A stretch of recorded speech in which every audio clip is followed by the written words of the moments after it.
ಬಗ್ಗೆ ನಾನೇ ಹೇಳ್ಬೇಕು ಅಂತಂದಿದ್ದೆ, ಅದನ್ನ ನೀವು ಹೇಳಿದ್ರಿ. ಬಟ್ ನಾನಿಲ್ಲಿ ಏನ್ ಮಾತಾಡಬೇಕಾಗಿತ್ತು ಅದನ್ನ ನೀವು ಮಾತಾಡಬೇಕಿದ್ರೆ ಮುಗಿದು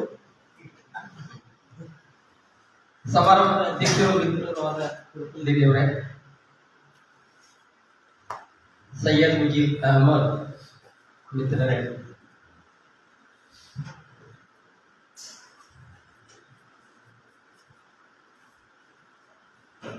ನನಗೆ ಮಾತಾಡಲಿಕ್ಕೆ ಕಷ್ಟ ಆಗ್ತದೆ. ಬಹಳ ಪ್ರಮುಖ ಕಾರಣ ಏನು ಕಷ್ಟದ್ದು ಅಂದ್ರೆ ಸಮಯದ ಕಷ್ಟ. ಮೊದಲನೇ ಮಾತು, ನಮ್ಮಂತವ್ರ ಕೈಯೊಳಗೆ ಮೈಕ್ ಕೊಡಬಾರ್ದು, ಪಟ್ಟ ನಂತರ ಕಸ್ಕೊಳಕ್ ಕೊಡಬಾರ್ದು. ಆದ್ರೂ ಅಧ್ಯಕ್ಷರಿಗೆ ಟೈಮ್ ಫಿಕ್ಸ್ ಮಾಡ್ಬೇಕು, 10 ನಿಮಿಷ 15 ನಿಮಿಷ ಮುಲಾಜಿಗಳು. ಅಯ್ಯೋ, ಇವ್ರ ಸಲುವಾಗಿ ಎಲ್ಲರೂ ಮುಲಾಜಿಗೆ ಬಿದ್ದೆವು, ಬಟ್ ನನ್ನ ಸಲುವಾಗಿ ಮುಲಾಜಿಗೆ ಬಿಡ್ತಾರೆ. ಒಂದು 10 ನಿಮಿಷ 10 ನಿಮಿಷ ಮಾತ್ರ. ಹಾಗೆ ನೋಡಿದ್ರೆ ತಮ್ಮಲ್ಲಿ ನಂದೊಂದು ವಿನಂತಿ, ವ್ಯಕ್ತಿಗತವಾದಂತಹ ಒಂದು ವಿನಂತಿ. ನಾನು ನನ್ನ ಆತ್ಮಕಥೆ ಕುರಿತು ಏನೆಲ್ಲ ತಮ್ಮ ಜೊತೆ ಹಂಚಿಕೊಳ್ಬೇಕು ಅಂತ ಬಂದಿದ್ದೆ, ಅದು ಎಲ್ಲಾನು ಗಂಟು ಕಟ್ಟಿ ಕಿಶೆದಾಗಿ ಇಟ್ಕೊಂಡಿದ್ದೆ. ಹಾಗಾಗಿ ವೇದಿಕೆಗೆ ಒಂದು ವಿನಂತಿ, ನನಗೆ ಇನ್ನೊಂದು ಸರ್ತಿ ಅವಕಾಶ ಮಾಡಿಕೊಡ್ರಿ.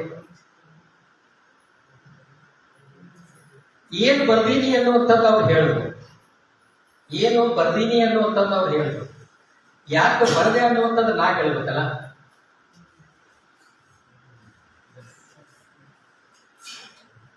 ಏನ್ ಬರ್ದೀನಿ ಅನ್ನುವಂಥದ್ದು 265 ಪೇಜಲ್ಲಿ ಹೇಳಿದ್ರು. ಆದ್ರೆ ಯಾಕೆ ಬರ್ದೀನಿ ಅನ್ನುವಂಥದ್ದು ಹೇಳಲಿಕ್ಕೆ ನಿಂತ್ರೆ ಸ್ವಲ್ಪ ಪೇಜಸ್ ಜಾಸ್ತಿ ಆಗ್ತದೆ. ಹಾಗಾಗಿ ಅದಕ್ಕೆ ಟೈಮ್ ಬಹಳ ಬೇಕಾಗ್ತದೆ. ಇನ್ನೊಂದ್ಸರ್ತಿ ಅವಕಾಶ ಮಾಡಿ ಕೊಡ್ರಿ ಅನ್ನುವಂತ ಮಾತನ್ನ ಹೇಳಿ ಈ ಟೈಮ್ನಿಂದ ಒಂದು 10 ನಿಮಿಷ ತಮ್ಮ ಜೊತೆ ಮಾತಾಡ್ತೀನಿ. ಆತ್ಮೀಯರು, ಹಿರಿಯರಾದಂತಹ ಬಗಟ್ಟಿ ಸರ್ ಇದ್ದಾರೆ. ನನಗೆ ಬಗಟ್ಟಿ ಸರ್ ಬಗ್ಗೆ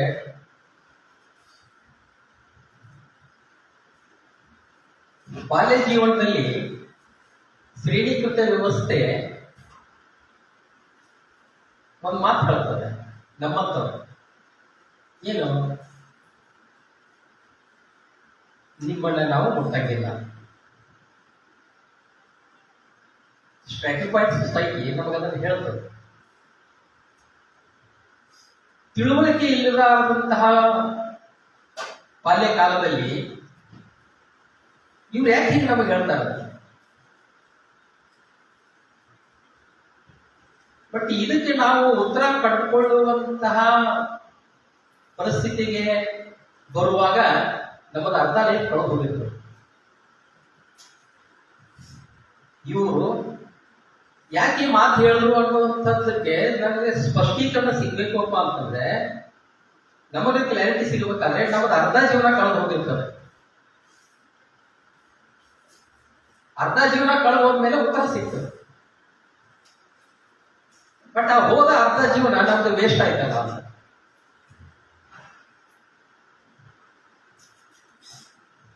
ಮೊನ್ನೆ ಎಲ್ಲೋ ಒಂದು ಸಂದರ್ಶನದಲ್ಲಿ ದೇವನೂರು ಮಾದೇವ ಒಂದು ಮಾತು ಹೇಳ್ತಿದ್ರು. ಏನು ಅಂತಂದ್ರೆ, ಬಸ್ಸು ರೈಲುಗಳಲ್ಲಿ ಭುಜಕ್ ಭುಜ ಹಚ್ಚಿ ಪ್ರಯಾಣ ಮಾಡ್ತಾ ಇದ್ದೇವೆ. ಮದುವೆ ಸಮಾರಂಭಗಳಲ್ಲಿ, ಔತಣ ಕೂಟಗಳಲ್ಲಿ ಕೈಯಲ್ಲಿ ತಟ್ಟೆ ಹಿಡ್ಕೊಂಡು ಒಬ್ಬರ ಮೈ ಒಬ್ಬರಿಗೆ ತಾಕಿದ್ರು ಕೂಡ ಮುಂದಿನ ಒಂದು ಯಾವ ಜಾತಿ, ಹಿಂದಿನ ಒಂದು ಯಾವ ಜಾತಿ ಅಂತ ನಾವು ಕೇರ್ ಮಾಡ್ಲಾರ್ದೇನೆ ಊಟಕ್ಕೆ ನಿಂತಿರ್ತೇವೆ. ಯಾಕೆ ಊಟಕ್ಕೆ ನಿಂತಾಗ ಜಾತಿ ಪ್ರಶ್ನೆ ಬರೋದಿಲ್ಲ ಅಲ್ಲಿ ಅಂತಂದ್ರೆ, ದುನಿಯಾಕ ಸಾರಾ ಚಕ್ಕರ್ ಪೇಟ್ ಅವ್ರ ಪೇಟ್ಗೆ ನೀಚೆ ತೀಗಿ. ನಾಸಿರುದ್ದೀನ್ ಶಾ ನನಗೆ, ನಾನು ನಿನ್ನಿಂದ ಏನೋ ಮಾಡ್ತಾ ಇದ್ದೀನಿ, ನನಗೆ ಅದು ಸಿನಿಮಾದ ಹೆಸರೇ ಬರ್ತಾ ಇದೆ. दुनिया का सारा चक्कर पेट और पेट के नीचे तेलिए. ಎಂತಹ ಮಾತು ಇರುವಂತಂದ್ರೆ, ಸಂವೇದನಾಶೀಲ ಮನುಷ್ಯ ಈ ಮಾತು ಕೇಳದಪ್ಪ ಅಂತಂದ್ರೆ ಅವನಿಗೆ ಬುದ್ಧನ ಜ್ಞಾನೋದಯ ನಾವು ಯಾರಿಗೆ ಹೆದರಿ ಬದುಕು ಮಾಡಬೇಕು, ನಾವು ಯಾರಿಗೆ ಹೆದರಿ ಇರಬೇಕು ಅಂತ ಅಂದ್ರೆ 108 ಉತ್ತರಗಳು ಬರ್ತಾವೆ. ಹಡೆದವರಿಗೆ, ಕಲಸದವರಿಗೆ, ಗುರು ಹಿರಿಯರಿಗೆ, ನೆರೆಹೊರೆಯವರಿಗೆ, ಇವರೆಲ್ಲರಿಗೂ ಹೆದರಿ ಹೆದರಿ ಹೆದರಿ ಇರಬೇಕಾ ಅನ್ನುವಂಥ ಪ್ರಶ್ನೆಗೆ ಏನೆಲ್ಲ ಉತ್ತರಗಳಿವೆ. ಅಸಲಿ ಉತ್ತರ ಏನು ಅಂತಂದ್ರೆ, ನಾವು ಮೊದಲ ನಮಗೆ ಹೆದರಬೇಕು. ಅಂದ್ರೆ ಬಾಹ್ಯ ಒತ್ತಡಗಳಿಂದ, ಎಕ್ಸ್ಟರ್ನಲ್ ಫೋರ್ಸಸ್ ನಮ್ಮನ್ನು ಏನ್ ಮಾಡ್ತಾ ಇದೇವ ಅಂತಂದ್ರೆ, ಕೇಳಕ್ ಹೋಗ್ಬೇಡ ಜಾತಿ, ಸುಮ್ಮ ಹೋಗು, ನೀನು ಕೆಲಸ ಮಾಡ್ಕೊಂಡು ಬಾ.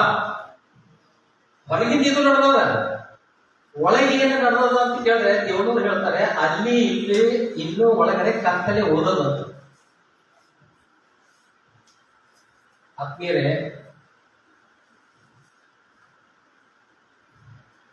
ಇವತ್ತು ನಾ ಇಲ್ಲಿ ಯಾಕೆ ಬಂದು ನಿಂತೀನಿ ಅಂತಂದ್ರೆ, ಇಲ್ಲಿ ಬೆಳಕು,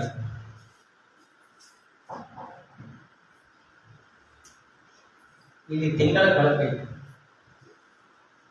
ಇಲ್ಲಿ ಬೆಳಕಿದ್ದಿದ್ದಕ್ಕೆ ನಾ ಬಂದ. ಇಲ್ಲೇನು ಕತ್ತಲೆ ಇದ್ದಿದ್ರೆ ನಾ ಬರ್ತಿರ್ಲಿಲ್ಲ. ನಿಮಗೊಂದು ಬಿಡಿಸಿ ಹೇಳಬೇಕಪ್ಪ ಅಂತಂದ್ರೆ ಒಂದು ಮಾತು, ನಾನು ಇಲ್ಕಲ್ಲಿಗೆ ಬರೋ ತನಕ ನನ್ನ ಜೀವನದಲ್ಲಿ ಯಾವ ಮಟ್ಟಕ್ಕೂ ಓದೋನೋ ಅಲ್ಲ. ಇಲ್ಕಲ್ಲಿಗೆ ಬಂದ ನಂತರ ಮಠದ ಕಡೆ ಹೋಗ್ಬೇಕು, ಮಠಕ್ಕೆ ಹೋಗ್ಬೇಕು ಅನ್ನುವಂತಹ ಮನಸ್ಸು ಪ್ರಾರಂಭ ಆಯ್ತು. ಯಾಕಪ್ಪ ಅಂತಂದ್ರೆ, ಎಲ್ಲೋ ಒಂದು ಕಡೆ ಅದು ನನಗೆ ನನ್ನ ಪೂರ್ವಜರಿಗೆ ಒಂದು ಕಾಲಕ್ಕೆ ಸಾಂತ್ವನ ಕೊಟ್ಟಿರುವಂತಹ ತಾತ್ವಿಕ ನೆಲೆಯ ಮೇಲೆ ನಿಂತಹ ಮಠ. ಸೊ ಹಾಗಾಗಿ ಒಂದು ಮಾತು ನನಗೆ ಏನಂತ ಬರ್ತಾ ಇದೆ ಅಂತಂದ್ರೆ, he that will not reason is a bigot. BEGOT ಅಲ್ಲ, BIGOT. He that cannot reason is a fool. He that dare not reason is a slave. ಈ ಕೋಟ್ ಅಂಬೇಡ್ಕರ್ ಅವರು ಅನಿಲೇಷನ್ ಆಫ್ ಕಾಸ್ಟ್ ಅನ್ನುವಂತಹ ಬುಕ್ಕಿಗೆ ಪ್ರಾರಂಭಕ್ಕೆ ಹೇಳ್ತಾರೆ. ಇದನ್ನ ನಾವು ಅನುವಾದ ಮಾಡಿ ಹೇಳಬೇಕಪ್ಪ ಅಂತಂದ್ರೆ, ವಿಚಾರ ಮಾಡಲು ಅರಿಯದವ ಮೂರ್ಖ, ವಿಚಾರ ಮಾಡಲು ಅಂಜುವವ ಗುಲಾಮ, ವಿಚಾರ ಮಾಡಲು ಒಲ್ಲದವ ಮತಾಂಧ. ಇವತ್ತು ಇಡೀ ನಮ್ಮ ದೇಶದ ಬಿಕ್ಕಟ್ಟು ಎಲ್ಲಿದೆ ಅಂತಂದ್ರೆ, ಈ 3ನೇ ಸೆಂಟೆನ್ಸ್ ಅಲ್ಲಿ ಇದೆ. ವಿಚಾರ ಮಾಡಲಿಕ್ಕೆ ಅಂಜುವವನಿಂದ ನಮಗೇನು ತೊಂದರೆ ಇಲ್ಲ, ವಿಚಾರ ಮಾಡಲಿಕ್ಕೆ ಗೊತ್ತಿರಲಾರ್ದವನಿಂದ ನಮ್ಗೇನು ತೊಂದರೆ ಇಲ್ಲ, ವಿಚಾರ ಮಾಡಲಿಕ್ಕೆ ಒಳ್ಳೆನಕತ್ತನಲ್ಲ ಅವನಿಂದ ತೊಂದರೆ ಇದೆ. ಬಸವಣ್ಣನೆಲ್ಲ ಗಡಿ ಪಾರ್ ಮಾಡಿದವರು, ಸಾಕ್ರೆಟಿಸ್ಗೆ ವಿಷ ಕೊಟ್ಟವರು, ಜೀಸಸ್ನಿಗೆ ಸಿಲುಬೆಗೆ ಏರಿಸಿದವರು, ಕಲಬುರ್ಗಿ ಸರ್ಗೆ, ಗೌರಿಗೆ, ದಾಬೋಲ್ಕರ್ ಅವರಿಗೆ, ಬನ್ಸಾರಿ ಅವರಿಗೆ, ಸೌಜನ್ಯ, ಪದ್ಮಲತಾ, ಅನನ್ಯ ಭಟ್, ಇವರನ್ನು ಇಲ್ಲದಂಗ ಮಾಡಲ್ಲ. ಇವರು ಕೂಡ ನಿಮ್ಮಂಗೆ ಮನುಷ್ಯರಾಗಿಯೇ ಹುಟ್ಟಿ ಬಂದಿದ್ರು, ಆದ್ರೆ ಮನುಷ್ಯರಾಗಲಿಲ್ಲ. ಚಿತ್ತಾರು ಒಂದು ಮಾತು ಹೇಳ್ತಾರೆ, ನಾವು ನೀವು ಎಲ್ಲರೂ ಭೂಮಿಯ ಮೇಲೆ ಮನುಷ್ಯರಾಗಿ ಹುಟ್ಟಿ ಬಂದಿಲ್ಲ. ಎಂತ ಭಯಾನಕ ಮಾತು. ನಾವು ನೀವು ಈ ಭೂಮಿಯ ಮೇಲೆ ಮನುಷ್ಯರಾಗಿ ಹುಟ್ಟಿ ಬಂದಿಲ್ಲ, ಮನುಷ್ಯರಾಗಲು ಹುಟ್ಟಿ ಬಂದಿದ್ದೇವೆ. ಅದೇವಾ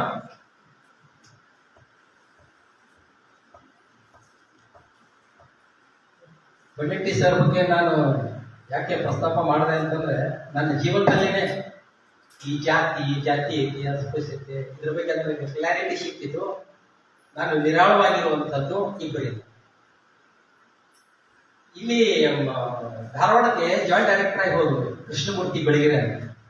ಸಿಂಧನೂರಲ್ಲಿ ಅವರು ನಾವು ಕಲಿಗ ಸಮುದಾಯ ಒಂದು ಸಾಂಸ್ಕೃತಿಕ ಸಂಘಟನೆ ನಾವು ಸಿಂಧನೂರಲ್ಲಿ ಕಟ್ಕೊಂಡಾಗ, ಅವರು ನಾವು ಒಂದು 3-4 ವರ್ಷ ಸರ್ವಿಸ್ ಆದ ನಂತರ ನನಗೆ ಅವರು ಮಾತು ಹೇಳ್ತಾರೆ. ಆ ಸಮುದಾಯದ ಸರ್ಕಲ್ ಅಲ್ಲಿ ಕೂತು ಚರ್ಚೆ ಮಾಡುವಾಗ ಏನ್ ಹೇಳ್ತಾರ ಅವರು ಅಂತಂದ್ರೆ, ಸರ್ ನೀವು ನಮ್ಮವ್ರಿ ಅಂದ್ರ ಅವರು. ನನಗೆ ಗೊತ್ತೈತಿ ಅವ್ರು ನಮ್ಮವ್ರು ಅಲ್ಲ ಅಂತ, ಅವ್ರಿಗೂ ಗೊತ್ತೈತಿ ನಾ ಅವ್ರವ್ ಅಲ್ಲ ಅಂತ. ಈ ದೇಶದಲ್ಲಿ ಸರ್ ನೀವು ನಮ್ಮವ್ರಿ ಅಂದ್ರ ಹೆಂಗ ನಮ್ಮವ್ರಿ ಅಂತ ಕೇಳುವಂತ ಪ್ರಶ್ನೆ ಬರುದಿಲ್ಲ. ನೀವು ನಮ್ಮವ್ರಿ ಅಂದ್ರೆ 100ಕ್ಕೆ 101% ಅಲ್ಲೇ ಹುಟ್ಟಿರ್ಬೇಕು. ಅವರು ಮೊದಲನೇದವರು ನನ್ನಿಂದ ತಮ್ಮಲ್ಲಿ ಒಂದ್ ಮಾಡ್ಕೊಂಡವರು. ಬನಟ್ಟಿ ಸರ್ಗೆ ನಾನು 4-5 ವರ್ಷದ ಹಿಂದೆ ಈ ಬುಕ್ ಕೊಡ್ಲಿಕ್ಕೆ ಹೋಗಿದ್ದೆ. ಯಾವುದೋ ಬ್ಯಾಂಕಿಂಗ್ ಎಲೆಕ್ಷನ್ ನಡೆದಿತ್ತು. ಅಲ್ಲಿ ತನಕ ಅವರಿಗೆ ಒಮ್ಮೆ ಮಾತಾಡಿದೆ. ನಾನು ಬುಕ್ ಕೊಡ್ಲಿಕ್ಕೆ ಹೋದಾಗ ಅವ್ರು ಏನ್ ತಿಳ್ಕೊಂಡ್ರು ಅಂದ್ರೆ ಓಟ್ ಕೇಳಕ್ ಬಂದಾರಂತ ತಿಳ್ಕೊಂಡ್ರು. ಆಯ್ತಾಯ್ತು, ನಾವು ನಿಮ್ಗೆ ಓಟ್ ಹಾಕ್ತೀವಿ ಹೊಡ್ರಿ ಅಂತ.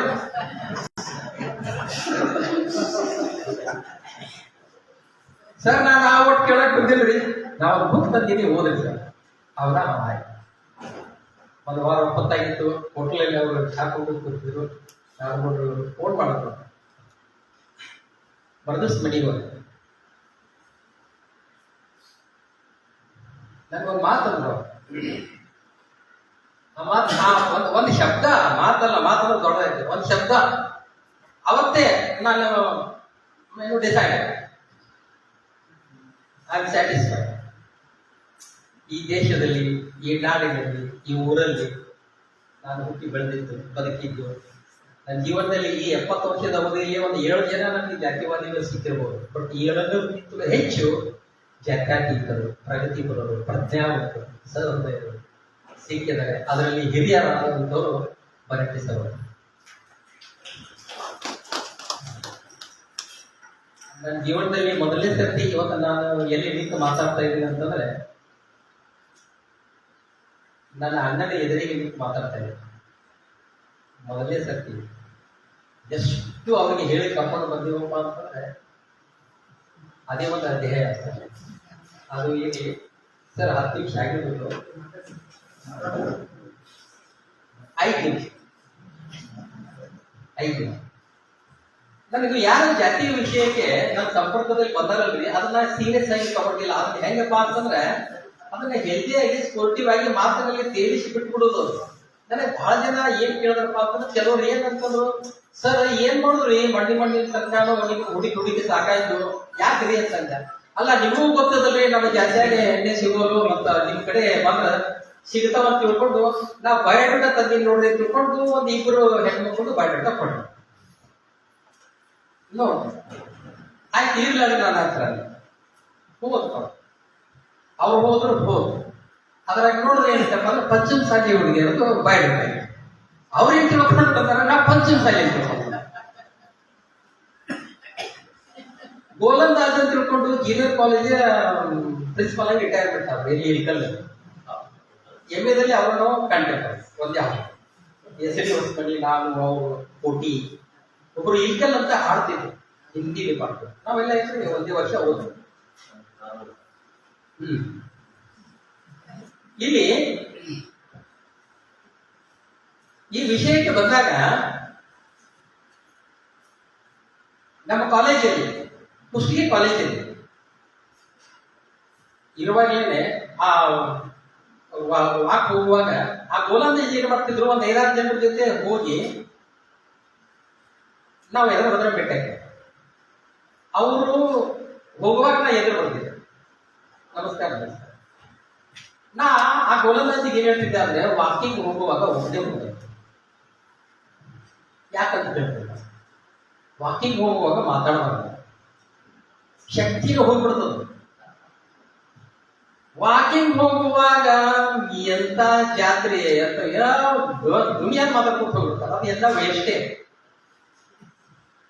ಅವನ ಜೊತೆ ಇದ್ದಂತ ಇಬ್ರು, ನಾನು ಹಿಂಗೆ ಎದ್ರ ಬಂದ್ರೆ ಹೋಗುವಾಗ ನಮಸ್ಕಾರ ಚಮತ್ಕಾರ ಮಾಡುವಾಗ ಒಂದು ವಾರ ಆದ ಕೂಡಲೇ ಅದ್ರ ಒಬ್ಬರು ಏನ್ ಕೇಳಾರ, ಗೋಲಂದಾಜಿ ಯಾರೇ ಅವರು, ನಮ್ಮ ಫ್ರೆಂಡ್ ಯಾವ್ದು ಬ್ರಾಹ್ಮಣರು ಏನಂತ ಕೇಳ. ಗೋಲಂದಾಜಿ ಏನಂದಾನ, ಅವ್ರ ಅಪ್ಪ.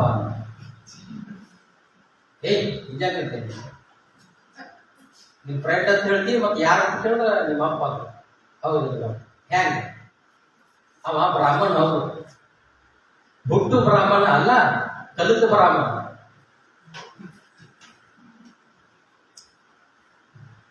ಕಾಶಿ ಕಮ್ಮಾರನಾದ, ಬೀಸಿ ಮಡಿವಾಳನಾದ, ಓದಿ ಹಾರುವನಾದ. ಜರ ವಿಚಾರ ಮಾಡಿ, ಇಂಡಿಯಾದಲ್ಲಿ ಯಾರೂ ಓದಿ ಹಾರುವರಾಗಿಲ್ಲ. ನೋಡ್ರಿ ಹೊಸ ವಿಚಾರ ಹೆಂಗೆ, ಯಾರೂ ಓದಿ ಹಾರುವರಾಗಿಲ್ಲ, ಹುಟ್ಟಿ ಹಾರುವರಾಗಿಲ್ಲ. ಕಾಶಿ ಕಮ್ಮಾರ ಯಾವನೂ ಆಗಿಲ್ಲ, ಅವ ಕಾಸುಕ್ಕಿಂತ ಮೊದಲೇ ಕಮ್ಮಾರ. ಬೀಸಿ ಮಡಿವಾಳ ಆಗಿಲ್ಲ, ಬೀಸುಕ್ಕಿಂತ ಮೊದಲೇ ಮಡಿವಾಳ ಆಗ್ಯಾನವ. ಸಮಸ್ಯೆ ನಮಗಿದ್ದೇ ಇದೆ. ವರ್ಣ ವ್ಯವಸ್ಥೆ ಯಾಕೆ ಡಬ್ಬು ಬಿತ್ತು ಹಳ್ಳ ಹಿಡಿತು ಅಂದ್ರೆ ಇದಕ್ಕೆ. ವರ್ಣ ವ್ಯವಸ್ಥೆಯಲ್ಲಿ ಹೇಳ್ತಾರ ಏನಂದ್ರ ಹುಟ್ಟು ಯಾವುದೋ ಬ್ರಾಹ್ಮಣಲ್ಲ, ಹುಟ್ಟು ಎಲ್ಲರೂ ಶೂದ್ರರೇ. ನೋ, ಇಲ್ಲಿ ಹುಟ್ಟುವಾಗೇ ಎಲ್ಲರೂ ಪಂಚಮಸಾಲಿ ಆಗ್ಯಾರ, ಹುಟ್ಟುವಾಗನೇ ಎಲ್ಲರೂ ರಡ್ಡೇರಾಗ್ಯಾರ, ಹುಟ್ಟುವಾಗನೇ ಎಲ್ಲರೂ ಗೌಡ. ವಾಸ್ತವ ಸತ್ಯ. ಸೊ ಹಂಗಾಗಿ ಕೊನೆಗೊಂದು ಮಾತು ಹೇಳಿ ನಾನು ಮಾತು ಮುಗಿಸ್ಬೇಕಪ್ಪ ಅಂತಂದ್ರೆ ಒಂದೊಂದು ಕೇಸ್ ಸ್ಟಡಿ. ಕುಷ್ಟಗಿ ಕಾಲೇಜಲ್ಲಿ ಇದ್ದಾಗ ನಮ್ಮ ಕಾಲೇಜಲ್ಲೇ ಕೆಲಸ ಮಾಡ್ತಾ ಇರೋ ಒಬ್ರು ಅವ್ರ ಮನೆಯಲ್ಲಿ ಒಂದು ಫಂಕ್ಷನ್ ಇತ್ತು, ಇನ್ವೈಟ್ ಮಾಡಿ ನಾನು ನನ್ನ ಹೆಂಡತಿ ಹೋದೆ. ಅವರು ಆ ಮನೆಯೊಳಗೆ ಹೋಗಿ ಪರ್ಸಾಲಿ ಒಳಗೆ ಕುಂತಾಗ ನನ್ನ ಹೆಂಡತಿ ನನ್ಗೆ ಏನಂದ್ರು ಕಿವಿ ಒಳಗ, ಅಲ್ರಿ ಮತ್ತ ಅವರು ಹೆಣ್ಮಕ್ಳಿಗೆ ಅಡಿಗೆ ಮನೆಯಾಗ ಬಾಳ್ ಹಾಕ್ತಾರೆ, ಹ್ಯಾಂಗ್ ಮಾಡ್ಲಿ ಹೋಗು ಅಂದೆ. ಅದು ನನಗೂ ಗೊತ್ತಿತ್ತು, ಅಡಿಗೆ ಮನೆ ಕರೆಗತ್ತಾರ ನೀ ಮತ್ತೆ ಹ್ಯಾಂಗ್ ಮಾಡಿ ಹೋಗು. ಅಲ್ಲಿ ಮತ್ತ ಅಲ್ಲಿ ಕೇಳಿದ್ರಂದ್ರೆ ಹ್ಯಾಂಗ್ ಮಾಡ್ಲಿ, ಇದು 2ನೇ ಪ್ರಶ್ನೆ. ಕೇಳಿದ್ರಂದ್ರೆ ಹ್ಯಾಂಗ್ ಮಾಡ್ಲಿ, ಏನ್ ಕೇಳ್ತಾರೆ? ನಿಮ್ಗೆ ಹೇಳ್ಬೇಕೇನ್ರಿ? ಕೇಳುವುದಿಲ್ಲ ಅವರು, ಹೋಗಂತೆ. ಕೇಳುವುದಿಲ್ಲ ಅವ್ರು ಹೋಗದ ಕೂಡ ನನಗೇನಂತಾಳಪ್ಪ ಅಂತಂದ್ರ, ಹೌದ್ರಿ ಅವ್ರು ಕೇಳುವುದಿಲ್ಲ ಖರೆ, ನಾನ್ ನಿಮ್ಮ ಜೋಡಿ ಬಂದಿನಲ್ಲ ಅಂದ. ಮತ್ ಹಂಗಂದ್ರೆ ನಾ ಹಂಗ ಕಾಣ್ತೇನೆ ಅನ್ನೆ.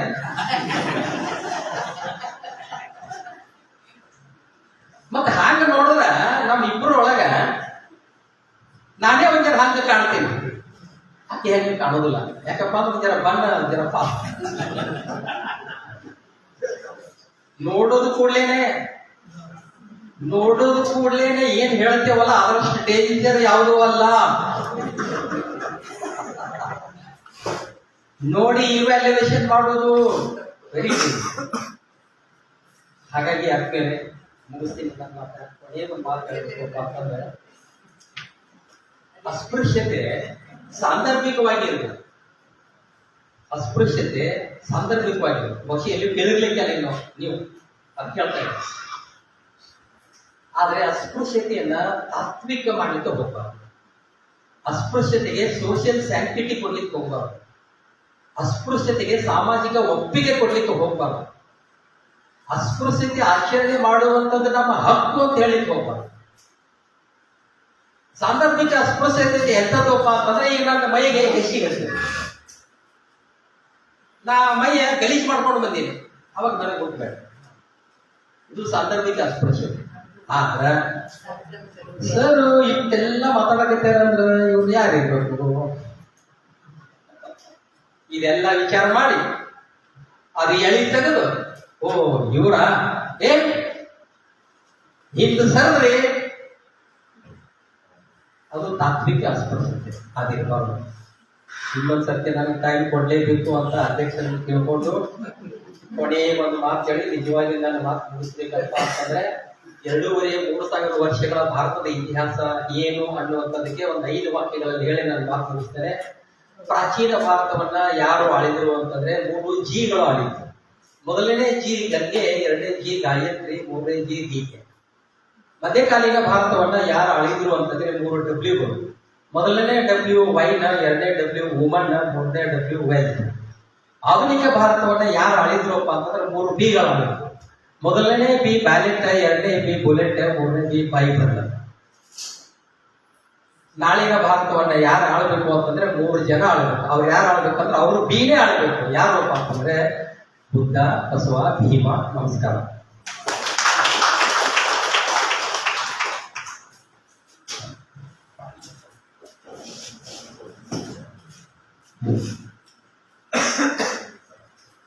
ಇನ್ನೊಂದಿಷ್ಟು ಮಾತುಗಳು ಬೇಕಾಗಿತ್ತು ಅನಿಸಿತು. ಆದರೆ ಸಮಯ, ನಿಮ್ಮೆಲ್ಲರ ತಾಳ್ಮೆಗೆ ನಾವು ಗೌರವ ಕೊಡಲೇಬೇಕು. ಆ ನಿಟ್ಟಿನಲ್ಲಿ 10-15 ನಿಮಿಷ ಮಾತಾಡಿದ್ರು ತಮ್ಮೆಲ್ಲ ವಿಚಾರಗಳನ್ನು ಚುಟುಕಾಗಿ ಪ್ರಖರವಾಗಿ ವ್ಯಕ್ತಪಡಿಸಿರ್ತಕ್ಕಂಥ ಇವತ್ತಿನ ಕೃತಿಯ ಲೇಖಕರಾಗಿರ್ತಕ್ಕಂಥ ಡಾಕ್ಟರ್ ಹೇಮಂತ್ ಬೂತ್ನಾಳ್ ಅವರಿಗೆ ವೇದಿಕೆ ಪರವಾಗಿ ಧನ್ಯವಾದಗಳು. ಸಮಯ ಆಗಿರೋದ್ರಿಂದ ಇವತ್ತಿನ ಚರ್ಚೆಯನ್ನು ಕೈಬಿಡೋಣ ಅಂತ ಅನಿಸ್ತೇನೆ. ನೀವೆಲ್ಲ ಚರ್ಚೆ ಮಾಡೋಣ ಅಂದ್ರೆ ಇಲ್ಲಾಂದ್ರೆ ಒಂದು 5 ನಿಮಿಷ ಡಾಕ್ಟರ್ ಹೇಮಂತ್ ಬೂದ್ನಾಳ್ ಅವರ ಅಣ್ಣನವರು ಬಂದಿದ್ದಾರೆ, ಅವರು ಒಂದು 5 ನಿಮಿಷ ಮಾತಾಡಲಿ ಅಂತ. ಅಲ್ಲೇ ಮಾತಾಡ್ಸ, ಅಲ್ಲೇ ಕೊಡ್ತೀನಿ. ಇಲ್ಲ ಇಲ್ಲ ಮಾತಾಡ.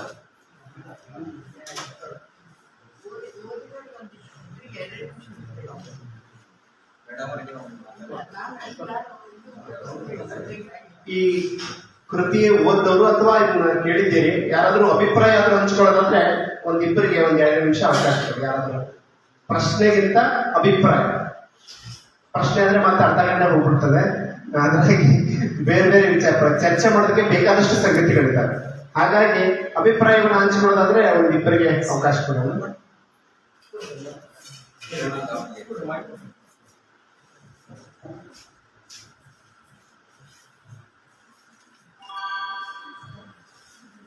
ಎಲ್ಲರಿಗೂ ಶರಣಾರ್ಥಿಗಳು. ಇವತ್ತಿನ ಈ ಒಂದು ಸಮಾರಂಭಕ್ಕೆ 2 ಮಾತು ಮಾತಾಡಬೇಕು. ಆ ವಿಚಾರ ಬಗ್ಗೆ 2 ಮಾತನ್ನ ನಾನು ಮುಗಿಸುತ್ತೇನೆ. ನಾವು ಸಮಯದ ಪ್ರತಿ ಇದೆ. ಸನ್ಮಾನ್ಯರೇ, ಇವತ್ತಿನ ಒಂದು ಅವರು ಈಗ ಸೈಯದ್ ಸರ್ ಅವರು ಏನು ಬರ್ದಾರ ಅಂತ ಅವರು ಹೇಳಿದರು. ಯಾಕೆ ಬರ್ದಿಲ್ಲ ಅಂತ ನಮ್ಗೆ ಹೋಗಲಿಲ್ಲ. ನಾವು ಯಾಕೆ ಬಂದಿದ್ದೇವೆ ಅಂತ ಕೇಳಬೇಕಾಗಿತ್ತು. ಇಲ್ಲಿ ಬರೋಕ್ಕೆ ಕಾರಣ ಬೇಕಲ್ಲ. ಇಲ್ಲಿ ಸತ್ಯತೆ ಐತಂತ ತಿಳ್ಕೊಂಡು ನಾವು ಬಂದಿದ್ದು. ಅವರು ನಮ್ಮ ಗುರುಗಳು ಅವರು, ನಮ್ಮ ಅಧಿಕಾರಿಗಳು ಅವರು, ನಮ್ಮ ಮಾರ್ಗದರ್ಶಕರು ಅವರು, ನಮ್ಮ ಬಂಧುಗಳು ಅವರು. ಅವ್ರ ಬಗ್ಗೆ ಎಷ್ಟು ಮಾತಾಡಿದ್ದು ಕಡಿಮೆ.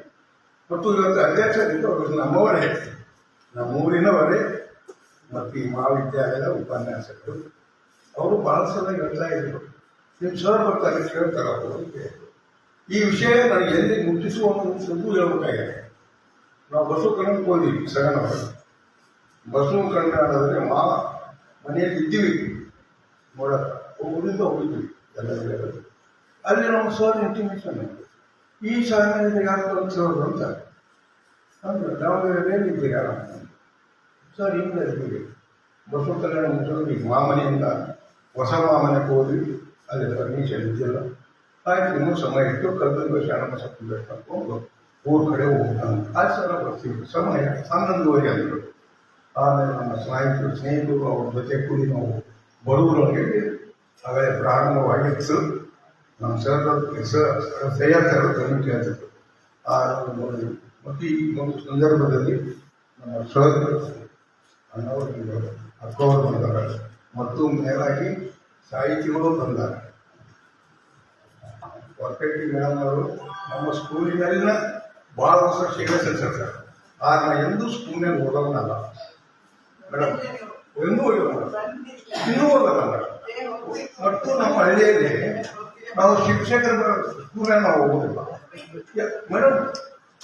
ನಾವೊಬ್ಬ ಶಿಕ್ಷಕರಾಗಿ ಅಲ್ಲಿ ಒಳ್ಳೆ ಶಿಕ್ಷಕರಿದ್ದಾಗ ಶಿಕ್ಷಕರು ಭಾಗಕ್ಕೆ ಏನು ಮಾಡ್ತಾರೆ ಮೇಡಮ್, ಒಂದು ದಿವಸ ಲೇಟಾಗಿ ಹೋಗ್ಬೋದು, ಒಂದು ದಿವಸ ಶಾಲೆ ಬಿಟ್ಟರೆ ಸಹಿ ಮಾಡ್ಬೋದು. ಈಗ ಹೋಗ್ತೀನಿ ನಾನು 10 ವರ್ಷ ಗೊತ್ತಿದೆ. ನಾನು 10 ವರ್ಷ ಬಿಫೋರ್ ಬಯೋಮೆಟ್ರಿಕ್ ಬರ್ತೀನಿ. 10 years ಬಿಫೋರ್ ನಿಮ್ಮ ಪ್ರಾಥಮಿಕ ಪ್ರೌಢಶಾಲೆ, ಜೂನಿಯರ್ ಕಾಲೇಜ್, ಪೂರ್ವದಲ್ಲಿ ನಮ್ಮ ಮಹಾವಿದ್ಯಾಲಯ 10 ವರ್ಷ ಬಿಫೋರ್ ಬಯೋಮೆಟ್ರಿಕ್ ಬಂದಿದೆ. 10 ಗಂಟೆ ಒಳಗೆ ನಮ್ಮ ಸಮಯ ಇರ್ತಾರೆ ಅಂತ ನಾವು ಹೋಗ್ಬೇಕು. ನಮ್ಮ ಶಾಲೆ ಮುಗಿದಾಗ ನಾವು ಬಯೋಮೆಟ್ರಿಕ್ ಕೊಟ್ಟೇ ಹೊರಗಬೇಕು. ಹೌದಲ್ಲ ಸರ್? ನಮ್ಮವರು ಭಾಳ ಮತ್ತು ನನಗೆ ನನ್ನ ಗುರುಗಳು ಪರಿಚಯ ಆಗಿದ್ದು, ಅವರು ಸೇವೆ ಮಾಡುವಾಗ ಆ ಸೇವೆಯಲ್ಲಿ ನಾನು ನೌಕರದ ಮಾತ್ರ ವ್ಯಕ್ತಿ ಅಲ್ಲ, ಸಮುದಾಯದ ಬಗ್ಗೆ ಭಾಳ ಎದುರಿಸಬೇಕು. ಆ ಸಮುದಾಯ ನಮ್ಮ ಮಹಾವಿದ್ಯಾಲಯದಲ್ಲಿ ನಡೆಸಿತು. ಮಹಾವಿದ್ಯಾಲಯದ ದೈಹಿಕ ಶಿಕ್ಷಣ ಮಹಾವಿದ್ಯಾಲಯ ನಾನು ಒಬ್ಬ ಉಪನ್ಯಾಸಕ. ಅಲ್ಲಿ ದೊಡ್ಡ ಒಂದು ರೈಸ್ ಮಿಲ್ ಇತ್ತು. ಆ ರೈಸ್ ಮಿಲ್ನಲ್ಲಿ ಪ್ರಾಕ್ಟೀಸ್ ಮಾಡಕ್ಕಿದ್ರು ಎಲ್ಲ ಈ ಮಹಾವಿದ್ಯಾಲಯಗಳು. ಮತ್ತು ನಾವು ಈ ಭಾಗದಲ್ಲಿ ಏನಲ್ಲ, ಕುರುಬರಳ್ಳಿ ಮತ್ತು ಬೆಳಗಾವಿ ಜೀವನದಲ್ಲಿ ಡಿಗ್ರಿ ಕಾಲೇಜಲ್ಲಿ ಅಪಾಯಿಂಟ್ಮೆಂಟ್ ಆದರೆ ಕೈ ಬೆರಳಿನಲ್ಲಿ ಸರ್ ಮಹಾವಿದ್ಯಾಲಯದಲ್ಲಿ ಬೆಂಗಳೂರು, ಮೈಸೂರಲ್ಲಿ ಅವರ ಸಹೋದ್ಯೋಗಿಗಳು ಅಲ್ಲೊಬ್ರು ಇಲ್ಲೊಬ್ರು ನಾವು. ಆಮೇಲೆ ನಾವು ಅಪಾಯಿಂಟ್ಮೆಂಟ್ ಸರ್ ನಮ್ಮ ಮಹಾವಿದ್ಯಾಲಯ ಬರ್ತಿದ್ರು. ಒಳ್ಳೆಯ ಸ್ಪೋರ್ಟ್ಸ್ ಆಡಕ್ಕೆ ಬರ್ತಿದ್ರು, ಜೊತೆಗೆ ಸಮುದಾಯದ ಪ್ರಾಕ್ಟೀಸಿಗೆ ಬರ್ತಿದ್ರು. ಅವರೆಲ್ಲ ಕೃಷ್ಣಮೂರ್ತಿ ಅವರ ಹೆಸರು ಇಟ್ಕೊಂಡು ಕಂಬಳಿ ಅವರ ಹೆಸರು ತಗೊಂಡು ಇನ್ನು ನಮ್ಮ ಮಾರ್ಗದಲ್ಲಿ 3-4 ಮಂದಿ ಬಂದಿದ್ದೀವಿ ಎಲ್ಲರೂ ನಮ್ಮ ಸರ್ ಮಾರ್ಗದರ್ಶನದಾಗ ನಾವು ಸೇವೆ ಸಲ್ಲಿಸಿದ್ರು. ಮತ್ತು ಅವರೊಂದು ಹೇಳಿದ್ರು, ಎಂದೂ ಒಂದು ಅಕ್ಷರ ನಮ್ಮ ಸರ್ ಮಾತಾಡಿಲ್ಲ ಅಂತ ಹೇಳಿದ್ರು ಸೇರು. ನಿಜವಾದ ಸತ್ಯ ಏನಿಲ್ಲ ಅದನ್ನ ಮಾತೇ ಮುಗಿಸ್ಬಿಡ್ತೀನಿ. ಭಾಳ ಕಥೆ ಆಗುತ್ತೆ ಮತ್ತೆ. ಸರ್ ಒಂದು ಉದಾಹರಣೆ ಕೊಟ್ಟರು, ಗಾಡ್ ಅಂಡ್ ಡಾಗ್ ಕೊಟ್ಟಂಗೆ ಕಾಣಿಸ್ತ. ಅದನ್ನ ನಾವು ಪರಿವರ್ತನೆ ಆಗೋಣ. Dog DOD dog, POD dog, ಜೀತದ ಈ ಕಡೆ ಹಾಕಿದ್ದೀವಿ. ಹೌದಲ್ಲ, ಬಾಬು ಬೇಕಾಗಿಲ್ಲ. ನಮ್ಮ ಮನುಷ್ಯ ಬೇಡದ ವಸ್ತುಗಳು ಈ ಕಡೆ ಹಾಕೋಣ, ಬೇಕಾದ ವಸ್ತುಗಳಾಗ್ತವೆ. ನಮ್ಮ ಎಲ್ಲ ಇಟ್ಟಿರ್ತು ಮನಸ್ಸು. ನನ್ನ ವಿಚಾರ ವೈಯಕ್ತಿಕ ನಾನು ಏನು ಹೇಳ್ತಾ ಇದ್ದೀನಂತ, ನಾವು ಬೇಡದ ವಿಷಯ ಕೈ ಬಿಟ್ಬಿಡೋಣ. ನಮ್ಮ ಸಿದ್ಧಾಂತವೇ ಅದು. ಸಾಕಷ್ಟು ವಿಷಯ ಇರೋರು ಸಾಕ, ನನ್ನ ತಗೊಳ್ಳುವ ಸರ್ ತಗೊಳ್ಳುವ. ನಾವೇನ್ ಮಾಡಿದ್ವಿ, ಬೇಡದ ವಿಷಯವನ್ನು ಬಿಡದ, ಬೇಕಾದ ವಿಷಯ ನಮ್ಮ ತಲೆ ತಗೊಂಡ ಸರ್ ಅವ್ರ ಸಿದ್ಧಾಂತವೇ ಅಷ್ಟೇ. ಬೇಡ ವಿಷಯ ಚರ್ಚೆ ಮಾಡೋದು, ಬೇಕಾದ ಚರ್ಚೆಯಿಂದ ಹಿಂದಕ್ಕೆ ಸರಿಯೋದು, ಇದು ಆಗಬಾರದು.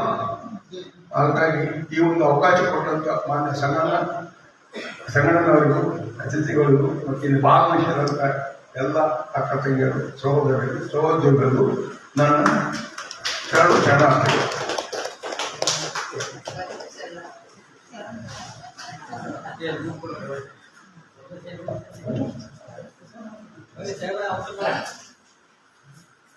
ಭಾಗ ಹೇಳ್ಬೇಕಾದ್ರೆ ಮಾಡಿರಂತ ಸರ್ ಇನ್ನೂ ಮಾತಾಡೋರು ಅದಾರ ಮುಂದೆ. ಈಗ ಸಾಕು ಸರ್, ಭಾಗ ಇರೋದು ಮತ್ತೆ ಗಂಭೀರವಾಗಿ. ಧನ್ಯವಾದಗಳು ಸರ್. ತಿಂಗಳ ಬೆಳಕು 28ರ ಕಾರ್ಯಕ್ರಮಕ್ಕೆ ಆಗಮಿಸಿ ತಮ್ಮ ವಿದ್ವತ್ಪೂರ್ಣವಾಗಿರ್ತಕ್ಕಂಥ ಮಾತುಗಳಿಂದ ಕೃತಿಗೆ ನ್ಯಾಯ ಒದಗಿಸಿರ್ತಕ್ಕಂಥ ಮಾನವೀಯ ಭಾಷಣೀಯ ಸರ್ಕಾರಿ ಪ್ರಥಮ ದರ್ಜೆ ಕಾಲೇಜಿನ ಇಂಗ್ಲಿಷ್ ವಿಭಾಗದ ಮುಖ್ಯಸ್ಥರಾಗಿರ್ತಕ್ಕಂಥ ಡಾಕ್ಟರ್ ಸೈಯದ್ ಮುಜೀಬ್ ಅಹಮದ್ ಅವರಿಗೆ ನಮ್ಮ ವೇದಿಕೆಯ ಪರವಾಗಿ ಪುಸ್ತಕದ ಕಿರುಕಾಣಿಕೆಯನ್ನು ಕೊಡಬೇಕಂತ ಕೇಳ್ತಾ ಇದ್ದೇನೆ.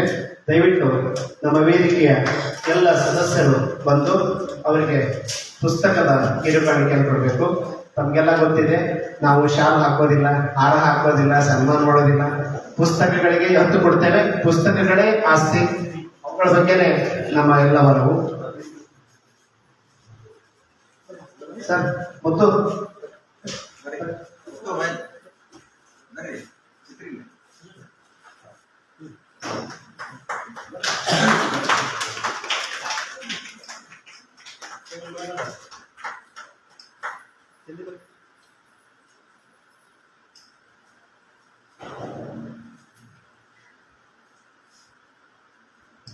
ಅದೇ ರೀತಿಯಾಗಿ ಹೇಮಂತ್ ಭೂತಾಳ್ ಸರ್ ಅವರಿಗೆ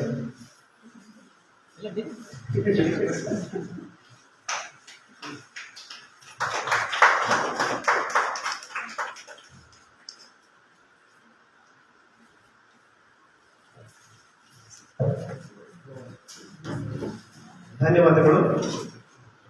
ಜೊತೆಗೆ ಮುಂದಿನ ತಿಂಗಳ ಬೆಳಕು 29ಕ್ಕೆ ಆಯ್ಕೆ ಮಾಡಿಕೊಂಡಿರುವ ಪುಸ್ತಕ ಈ ಮಹಾವಿದ್ಯಾಲಯದ ನಿವೃತ್ತ ಕನ್ನಡ ಪ್ರಾಧ್ಯಾಪಕರಾಗಿರ್ತಕ್ಕಂಥ ನನ್ನ ವಿದ್ಯಾರ್ಥಿಗಳು ಆಗಿರ್ತಕ್ಕಂಥ ಪ್ರೊಫೆಸರ್ BB ಕಡ್ಲಿ ಅವರ ವಚನ ಧರ್ಮಸಾರ ಅಂತಕ್ಕಂಥ ಕೃತಿಯನ್ನು ಆಯ್ಕೆ ಮಾಡಿಕೊಂಡಿದ್ದೇವೆ. ಅದು ಬಹಳ ಸಣ್ಣ ಪುಸ್ತಕ ಇದೆ, ಒಂದು 2-3 ಗಂಟೆಯಲ್ಲಿ ಓದುವಂತ ಪುಸ್ತಕ. 120 ರೂಪಾಯಿ ಬೆಲೆ ಇದೆ. ಅದನ್ನ 60 ರೂಪಾಯಿಗೆ ಕೊಂಡ್ಕೊಳ್ಳಿಕ್ಕೆ ಅವಕಾಶ ಇದೆ. ಇದರ ನಂತರ ಅದನ್ನು ಕೊಂಡ್ಕೊಳ್ರಿ ಅಂತ ಹೇಳ್ತಾ ಅಧ್ಯಕ್ಷೀಯ ಸಮಾರೋಪ ಎಂದಿನಂತೆ ಅವರಿಗೆ 5 ನಿಮಿಷದ ಸಮಯವನ್ನು ನಾವು ಕೊಡ್ತೇವೆ. 5 ನಿಮಿಷ ಕೊಡ್ತಾ ಇದ್ದೇವೆ.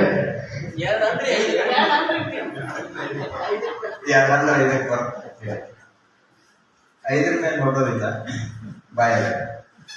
ಓಂ ಶ್ರೀ ಗುರು ಬಸವಲಿಂಗಾಯಮ್ಮ.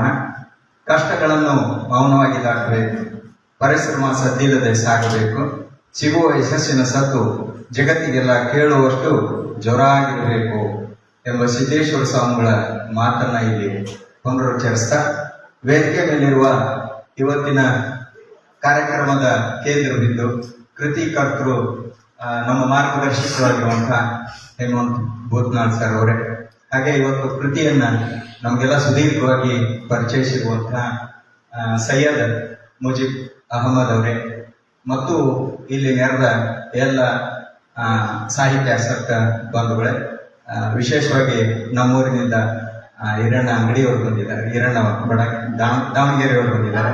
ಅವ್ರಿಗೂ ಕೂಡ ವಿಶೇಷವಾದಂಥ ಶರಣಾರ್ಥಿಗಳು.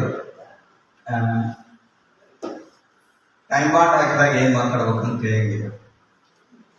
ಮನುಷ್ಯನಿಗೆ ನಿರ್ಬಂಧಗಳಿದ್ದಾಗ ಮನಸ್ಸು ಓಡಲ್ಲ. ಆದ್ರೂ ಒಂದೆರಡು ನಿಮಿಷದಲ್ಲಿ ನನ್ನ ಮಾತುಗಳನ್ನ ಸಮಾರೋಪ ಮಾಡಲಿಕ್ಕೆ ನಾನು ಬಯಸ್ತೇನೆ. ಆರಂಭದಲ್ಲಿ ಸರ್ ಹೇಳಿದರು, ಉಪನ್ಯಾಸ ಪುಸ್ತಕ ಓದ್ಬೇಕನ್ನೋರು ಮೊದಲು ಪುಸ್ತಕಗಳನ್ನು ಖರೀದಿ ಮಾಡಬೇಕು ಅಂತ. ಬಹಳ ಅಮೂಲ್ಯವಾದಂತಹ ಒಂದು ಸಲಹೆ. ನಾವೆಲ್ಲರೂ ಅದನ್ನ ನಮ್ಮ ವೇದಿಕೆ ಪರವಾಗಿ ಇಂಡೈರೆಕ್ಟ್ಲಿ ಮಾಡ್ತಾ ಇದ್ದೀವಿ ಅನ್ನುವಂಥದ್ದನ್ನ ನಾನು ಹೇಳಲಿಕ್ಕೆ ಬಯಸ್ತೇನೆ. ಹಾಗೆ ಈ ಕೃತಿ ಏನಿದೆಯಲ್ಲ, ಇದು ಭಾವನೆಗಳಿಗೆ ಸಂಬಂಧಿಸಿದ್ದು. ಆ ಭಾವನೆಗಳನ್ನ ಹಂಚಿಕೊಳ್ಬಹುದು. ಭಾವನೆಗಳಿಗೆ ಭಾಷ್ಯ ಬರೆಯಕ್ಕೂ ಸಾಧ್ಯ ಆಗೋದಿಲ್ಲ ಎಷ್ಟೋ ಸಾರಿ. ಆದರೂ ಅವರು ಹೇಳಿದ ಮಾತುಗಳು, ಆಡಿದ ಮಾತುಗಳು, ಕೃತಿಯಲ್ಲಿ ಇರುವಂತಹ ವಿಚಾರ ಬಹಳ ಅಮೂಲ್ಯವಾದದ್ದೈತಿ ಅನ್ನುವಂಥದ್ದನ್ನ ಬೇರೆ ಹೇಳಬೇಕಾಗಿಲ್ಲ. ಇಲ್ಲಿ ಕೆಲವೊಮ್ಮೆ ಹೆಂಗಿರ್ತಾವಂದ್ರೆ, ಸ್ವಲ್ಪ ವಿವರಣೆ ಕೊಡುವುದಾದ್ರೆ, ನಿಮಗೆ ಆತ್ಮಚರಿತ್ರೆಗೂ ಜೀವನ ಚರಿತ್ರೆಗೂ ಒಂದು ಪ್ರಧಾನವಾದ ವ್ಯತ್ಯಾಸ ಇದೆ. ಆತ್ಮಚರಿತ್ರೆಯನ್ನ ನಮಗೆ ನಾವು ಬರ್ಕೊಳ್ಳುವಂತ, ಜೀವನ ಚರಿತ್ರೆಯನ್ನ ನಾವು ಯಾರ ಬಗ್ಗೆ ಬರೆಯೋದು, ನಮ್ಮ ಬಗ್ಗೆ ಯಾರ ಬರೆಯೋದು, ಅದನ್ನ ನಾವು ಆತ್ಮಚರಿತ್ರೆ ಮತ್ತು ಜೀವನ ಚರಿತ್ರೆ ಅಂತ ಕರೀತೀವಿ. ಅದನ್ನೇ ಇಂಗ್ಲಿಷ್ನೊಳಗೆ ಆಟೋಬಯೋಗ್ರಫಿ ಅಂಡ್ ಬಯೋಗ್ರಫಿ ಅಂತ ಕರೀತಾರೆ. ಇದಷ್ಟು ಸ್ಪಷ್ಟ ಆದ್ರೆ ಆತ್ಮಚರಿತ್ರೆ ಯಾಕೆ ಮತ್ತು ಹೇಗೆ ಅನ್ನೋದ್ರ ಸ್ಪಷ್ಟ ಚಿತ್ರಣ ನಮ್ಗೆ ಸಿಗ್ತಾ ಹೋಗ್ತದೆ. ಆತ್ಮಚರಿತ್ರೆಯನ್ನು ಬರೆಯುವಾಗ ಬರೀ ವೈಯಕ್ತಿಕ ಸೂಕ್ಷ್ಮ ವಿಚಾರಗಳೇ ಬಂದು ಓದುಗರಿಗೆ ಬೇಸರ ತರುವ ಸಾಧ್ಯತೆ ಇರ್ತದೆ. ಅದನ್ನ ದೂರ ಮಾಡ್ಬೇಕಂದ್ರ ಬರೆಯೋರು ಅದನ್ನ ಸ್ವಲ್ಪ ವಸ್ತುನಿಷ್ಠವಾಗಿ ತಗೊಳ್ಬೇಕು. ವಿಚಾರ ವಸ್ತುನಿಷ್ಠವಾದದ್ದೇ ಆದ್ರೂ ಕೂಡ ಅದನ್ನು ವಸ್ತುನಿಷ್ಠವಾಗಿ ಹೇಳ್ತಾ ಹೋದಾಗ ಕವಿಯ, ಲೇಖಕನ ವೈಯಕ್ತಿಕ ವಿಚಾರಗಳು ಅವು ಸಾರ್ವತ್ರೀಕರಣಗೊಳ್ತಾ ಹೋಗ್ತವೆ. ಭೂತ್ಮಲ್ ಸರ್ ಆ ವಿಷಯದೊಳಗೆ ಗೆದ್ದಾರ ಅಂತ ನನಗೆ ಅನಿಸ್ತದೆ. ಯಾಕಂದ್ರೆ ಆ ಕೃತಿಯನ್ನು ಓದಿದ ಯಾರೇ ಆದರೂ ಈ ಅಭಿಪ್ರಾಯಕ್ಕೆ ಗ್ಯಾರಂಟಿ ಬರ್ತಾರೆ. ಕೃತಿ ಅದು 270ಕ್ಕೂ ಹೆಚ್ಚು ಪುಟಗಳನ್ನು ಒಳಗೊಂಡಿದೆಯಾದರೂ ಓದಿಸ್ಕೊಂಡವರು ಅದು ಕೈ ಬಿಡಬೇಕು, ಕೆಳಗಿಡಬೇಕು ಅಂತ ಅನ್ಸಂಗಿಲ್ಲ. ಆಮೇಲೆ ಅವರು ಎಷ್ಟು ಆತ್ಮೀಯವಾಗಿ ಬರೀತಾ ಹೋಗಿದ್ದಾರೆ ಅಂದ್ರೆ, ಒಬ್ಬ ಸ್ನೇಹಿತ ಇನ್ನೊಬ್ಬನ ಸ್ನೇಹಿತನ ಜೋಡಿ ಹರಟೆ ಹೊಡೆದಂಗ ಅನಿಸ್ತದೆ. ಈ ವಾಕಿಂಗ್ ಮಾಡುವಾಗ ಮಾತಾಡ್ಕೊಂತ ಊರು ಮುಟ್ತಿರಲ್ಲ, ಟೈಮ್ ಹೊಂದಿದ್ದೇ ಗೊತ್ತಾಗೋದಿಲ್ಲ, ಊರು ಸೇರಿದ್ದೇ ಗೊತ್ತಾಗೋದಿಲ್ಲ. ಆ ತರದ ಒಂದು ಸಂತೃಪ್ತಿಯ ಓದು ನಿಮ್ದಾಗ್ತದೆ. ಖಂಡಿತ ಯಾರು ಓದಿಲ್ವೋ, ಯಾರು ಕೊಂಡಿಲ್ವೋ, ಕನ್ನಡ ಪುಸ್ತಕಗಳನ್ನ ಮೊದಲು ಕೊಂಡು ಓದೋ ಹವ್ಯಾಸವನ್ನು ದಯವಿಟ್ಟು ಬೆಳೆಸ್ಕೊಳ್ರಿ ಎನ್ನುವಂತ ಮಾತನ್ನ ಹೇಳ್ತೇನೆ. ಆಮೇಲೆ ಭೂತ್ನಾಳ್ ಸರ್ ಬಗ್ಗೆ ಮಾತನಾಡುವುದಾದ್ರೆ ಒಂಥರ ಸ್ಪರ್ಶಮಣಿ ಇದ್ದಂಗ ಅವರು. ಮುಟ್ಟಿದಿನೆಲ್ಲ ಚಿನ್ನ ಮಾಡೋ ಶಕ್ತಿ ಅವ್ರಿಗೆ ಅದ. ನಮ್ಮ ಅವರ ಸಂಬಂಧ ಈ ಕಾರ್ಯಕ್ರಮದಿಂದ ಶುರುವಾಗಿದ್ರು ಅದೇನೋ ಒಂಥರ ಜನ್ಮಾಂತರದ ಸಂಬಂಧ ಅನ್ನುವಂಗದ. ನಮ್ಮ ವೇದಿಕೆಯ ಎಲ್ಲ ಸದಸ್ಯರನ್ನು ಅವ್ರ ಆತ್ಮೀಯತೆಯಿಂದ ಕಾಣೋದು ನೋಡಿದ್ರೆ ನಾವೆಲ್ಲರೂ ಅವ್ರ ಕುಟುಂಬದ ಸದಸ್ಯರೇನು ಅಂತ ನಾವು ಬಹಳ ಸರಿ ಅನಿಸ್ತದೆ. ಅದು ಸುಮ್ಮನೆ ಹೇಳುವಂತ ಮಾತಲ್ಲ, ಇದು ಮನದಾಳದಿಂದ ಬಂದಿರುವಂತ ಮಾತು. ಅದಕ್ಕೆ ನಾವು ಸುಮ್ಮನೆ ಯಾರನ್ನೂ ತಾಯಿ ಅನ್ನಂಗಿಲ್ಲ, ಎಲ್ಲರನ್ನೂ ತಂದೆ ಅಂತ ಕರೆಯಂಗಿಲ್ಲ, ಎಲ್ಲರನ್ನೂ ಗುರು ಅಂತ ಕರೆಯಂಗಿಲ್ಲ. ನಮ್ಗೆ ಯಾರು ಫೇವರೇಟ್ ಇರ್ತಾರ ಅವ್ರನ್ನ ಮಾತ್ರ ತಂದೆ ತಾಯಿಗಳ ಹೊರತುಪಡಿಸಿ ಉಳಿದವ್ರನ್ನು ತಂದೆ ಸಮಾನ ಕಾಣ್ಬೇಕಾದ್ರೂ ಆ ಗೌರವ ನಮ್ಮ ಮನದಾಳದಿಂದ ಬಂದಿರಬೇಕು. ಆ ಗೌರವಕ್ಕೆ ನಿಜವಾಗ್ಲೂ ಪಾತ್ರರಾಗಿದ್ದಾರೆ. ಆರಂಭದಲ್ಲಿ ಅವರು ಬಹಳ ಸೈಲೆಂಟ್ ಆಗಿ, ಒಂಥರ ವೈಲೆಂಟ್ ಅನ್ನುವಂಥ ಮಾತುಗಳನ್ನು ಕೂಡ ತುಂಬಾ ಸೈಲೆಂಟ್ ಆಗಿ ಹೇಳಿದ್ರು. ಯಾಕೆ ಹಾಗೆ ಮಾತುಗಳು ಬರ್ತಾವ ಅಂದ್ರೆ, ಯಾರು ನೋವು ಉಂಡಿರ್ತಾರ ಅವ್ರಿಗೆ ಮಾತ್ರ ಆ ನೋವಿನ ಆಕ್ರೋಶ ಇರ್ತದೆ. ಅದಕ್ಕೆ ಒಂದು ರೀತಿಯೊಳಗ ಅವರು ನಂಜುಂಡರಂಗ ಕಾಣಿಸ್ತಿದ್ರು ನನಗೆ. ಯಾಕಂದ್ರ ಸಮಾಜ ಇವತ್ತು ಏನೋ ಬದಲಾಗ್ಯದ, ಸ್ವಲ್ಪ ಸರಿ ಹೋಗ್ಯದ. ಅದರ ಪ್ರಾಚೀನ ಕಾಲದ ಘಟನೆಗಳನ್ನು ಗಮನಿಸಿದಾಗ ಅಸ್ಪೃಶ್ಯತೆ ಅನ್ನೋದು ಯಾವ ಮಟ್ಟಕ್ಕಿತ್ತು ಅಂತಂದ್ರ, ಇವಾಗಲೂ ಕೆಲವು ಹಳ್ಳಿಗಳೊಳಗ ಕಪ್ಪು ಬಸಿ ವರ್ಗ ಇರ್ತಾವೆ ಚಾದಂಗ್ಯಾಗ. ಅದು ನಿಲ್ಲಬೇಕು ಅನ್ನೋ ವಾದ ನಮ್ದು ಕೂಡ. ಯಾಕಂದ್ರೆ ನಾವೆಲ್ಲರೂ ಪ್ರಬುದ್ಧರದೀವಿ, ತಿಳುವಳಿಕೆ ಇರೋರದೀವಿ, ಜ್ಞಾನಿಗಳದೀವಿ. ಆ ಜ್ಞಾನ ಮತ್ತೆ ಅಳವಡಿಸ್ಕೊಳ್ಳದೆ ಇದ್ರೆ ನಾವು ಅಜ್ಞಾನಿಗಳು ಅನಿಸ್ಕೊಳ್ತೇವೆ. ಅದಕ್ಕೆ ಆ ಅಸ್ಪೃಶ್ಯತೆಯನ್ನ ಬುಡಸಮೇತ ಕೀಳಕ್ಕಾಗದಿದ್ರು ತಕ್ಕ ಮಟ್ಟಿಗಾದ್ರೂ ನಾವು ಇಂಥ ಕಾರ್ಯಕ್ರಮಗಳ ಮೂಲಕ ಅದನ್ನ ಸಾಧ್ಯ ಮಾಡೋಣ ಅನ್ನೋ ಭರವಸೆಯನ್ನು ಕೊಡ್ಲಿಕ್ಕೆ ಬಯಸ್ತೀನಿ. ಏನ್ ಕಟ್ಕೊಂಡು ಸಾಯ್ತೀವಿ ನಾವು. ಈಗ ಪರ ವಿರೋಧ ವಾದಗಳಿಗೆ ಎಲ್ಲದಕ್ಕೂ ತಂದು ಕೋಮುವಾದಕ್ಕ ಟಚ್ ಮಾಡ್ತೇವೆ ನಾವು. ನಮಗ ಭಯ ಏನಾಗೋದು ಅಂದ್ರೆ ನಮ್ಮ ಗ್ರೂಪ್ನಾಗ ಏನಾರ ಒಂದು ವಿಷಯ ಬಂದದ್ದು, ಮೆಸೇಜ್ ಬಂದದ್ದು ಹಾಕ್ಬೇಕಾದ್ರೂ ಭಯ ಆಗುತ್ತೆ. ಅದು ಯಾವ ತಿರುಗು ಪಡ್ಕೋತದೋ ಏನೋ ಅಂತ. ಯಾಕೆ ಏನಾಗ್ಬಿಡುತ್ತದ ಅಂದ್ರೆ ಹಾಕಿದವನ್ ಜಾತಿ ನೋಡಕ್ ಶುರು ಮಾಡ್ಬಿಡ್ತಾರೆ. ಈಗ ಭೂತ್ನಾಳ್ ಸರ್ ಅದನ್ನ ಹಾಕಿದ್ರೆ ಅವ್ರು ನೋಡೋ ದೃಷ್ಟಿನ ಬೇರೆ, ಮೇಡಮ್ ಅವರು ಹಾಕಿದ್ರೆ ಬೇರೆ ದೃಷ್ಟಿ ಬರ್ತದೆ, ನಾನ್ ಹಾಕಿದ್ರೆ ಬೇರೆ ದೃಷ್ಟಿ ಬರ್ತದೆ. ಆದ್ರೆ ನಮ್ಮ ಮೂರು ಮಂದಿ ಮನೋಭಾವ ಒಂದೇ ಇರ್ತದೆ. ಆದ್ರೆ ಅದು ತಗೊಳ್ಳೋ ರೀತಿ ಬೇರೆ ಇರ್ತದೆ. ಆದ್ರೆ ಹಾಗಾಗಬಾರ್ದು. ಯಾಕೋ ನಾವು ಪ್ರಬುದ್ಧತೆಯನ್ನು ತೋರಿಸುವಲ್ಲಿ ಸೋಲ್ತಾ ಇದ್ದೀವಿ ಅಂತ ಅನಿಸ್ತದ. ಬಾನು ಮಸ್ತಾಕ್ ವಿಚಾರ ಸುಮ್ಮನೆ ಪ್ರಸಂಗಕ್ಕೆ ಬಂತು ಅಂತ ಹೇಳ್ತಾ ಇದ್ದೀನಿ. ಬಾನು ಮಸ್ತಾಕ್ ಮೇಡಮ್ ಅವರು ಮತ್ತು ದೀಪಾ ಮಸ್ತಿ ಮೇಡಮ್ ಅವರು ಒಂದೇ ಬಹುಮಾನವನ್ನು ಇಬ್ರು ಹಂಚ್ಕೊಂಡಾರ. ಅಷ್ಟು ಮಾತ್ರ ಸಾಕು ಅಂತ ಅನಿಸ್ತದೆ ನನಗೆ. ಇನ್ನೊಂದು ನೆನಪಿಟ್ಟುಕೊಳ್ಬೇಕು, ಸಂಜೀವನ ಒಂದ್ ಕಡೆ ಹೇಳ್ತಾಳೆ, ಕುವರನಾದೊಡೆ ಬಂದ ಗುಣವೇನದರಿಂದ ಕುವರಿಯಾದಡೆ ಕುಂದೇನು ಇವರಿರುವ ರೋಲ್ ಏಳಿಗೆ ಒಡದಿವರಿಂದ ಸವನಿಪುದು ಇಹಪರ ಸೌಖ್ಯಂ ಅಂತ ಹೇಳ್ತಾರೆ. ಅದ್ರ ಅರ್ಥ ಏನಂದ್ರೆ ಗಂಡು ಮಗ ಹುಟ್ಟಿಲ್ಲ ಅಂತೇಳಿ ಊರಿಗೆ ಏನ್ ಬೇಡ ಅನ್ಸೋದ್ಬೇಕಾಗಿಲ್ಲ, ಹೆಣ್ಮಗಳು ಹುಟ್ಟಿಲ್ಲ ಅಂತ ಹೇಳಿ ಜಿಲೇಬಿಗೂ ರೊಕ್ಕ ಇಲ್ಲ ಅಂತೇಳಿ ಪರದಾಡೋದು ಏನ್ ಬೇಕಾಗಿಲ್ಲ. ಆದ್ರೆ ಗಂಡ ಹುಟ್ಟಿ ಹೆಣ್ಣ ಹುಟ್ಟಿ ನಮ್ಮ ಮನೆ ಕೀರ್ತಿನ, ಸಮಾಜದ ಕೀರ್ತಿನ, ದೇಶದ ಕೀರ್ತಿನ ಯಾರು ಹೆಚ್ಚು ಮಾಡ್ತಾರ ಅವ್ರ ಹೆಣ್ಣಾದ್ರೂ ಶ್ರೇಷ್ಠ, ಗಂಡಾದ್ರೂ ಶ್ರೇಷ್ಠ. ಹಾಗಾಗಿ ನಮ್ಮ ದೇಶದ ಕೀರ್ತಿಯನ್ನು ಅಂತಾರಾಷ್ಟ್ರೀಯ ಮಟ್ಟದಲ್ಲಿ, ಕನ್ನಡದ ಕೀರ್ತಿಯನ್ನು ಅಂತಾರಾಷ್ಟ್ರೀಯ ಮಟ್ಟದಲ್ಲಿ ಹೆಚ್ಚು ಮಾಡಿದ ಕೀರ್ತಿ ಇಬ್ರು ಹೆಣ್ಮಕ್ಳಿಗೆ ಸಲ್ಲತ್ತೆ. ಅವರಿಬ್ರು ನಮ್ಮ ತಾಯಂದಿರಿದ್ದಂಗೆ. ಯಾಕಂದ್ರೆ ಯಾರು ನಮ್ಮ ಗೌರವ ತರ್ತಾರ ಅವ್ರು ಗ್ರೇಟ್. ಇನ್ನೊಂದು ಇಲ್ಲಿ ಗಮನಿಸ್ಬೇಕಾದದ್ದು ಅಂದ್ರೆ ನಾನು ವಿಚಾರ ಮಾಡ್ತಾ ಅನಿಸ್ತು, Deepa Basti madam Hindu, Banu Mushtaq madam Muslim. Hindu Muslim ಭಾವ ಏನೈತಿ ಇಲ್ಲಿಯೂ ಕೂಡ ವ್ಯಕ್ತ ಆಯ್ತಲ್ಲ, ಇದನ್ನ ಹಿಂಗೆ ಯಾಕೆ ತಗೊಳ್ಬಾರ್ದು ನಾವು? ನನಗ ಹಿಂಗ ಅನಿಸ್ತು ಅಷ್ಟೇ. ಅದನ್ನ ಹಂಚ್ಕೋಬೇಕು ಈ ಸಂದರ್ಭದಲ್ಲಿ ಅಂತ ಅನಿಸ್ತು. ಸಮಯಾಭಾವದ ಮೂಲಕ ನಾನು ಮಾತುಗಳನ್ನು ಮುಟ್ಟುಗೊಳಿಸ್ತೇನೆ. ಮತ್ತೆ ಸೇರೋಣ. ಇಂಥ ಸಮಾವೇಶಗಳು ಮತ್ತೆ ಆಗಲಿ. ನಮ್ಮ ನಿಮ್ಮ ಕಣ್ಣು, ಮನಸ್ಸು, ಹೃದಯ ಎಲ್ಲ ತೆರೆಯೋಂಗಾಗಲಿ ಅಂತ ಹೇಳ್ತಾ ನನ್ನ ಮಾತುಗಳಿಗೆ ನಮಸ್ಕಾರ.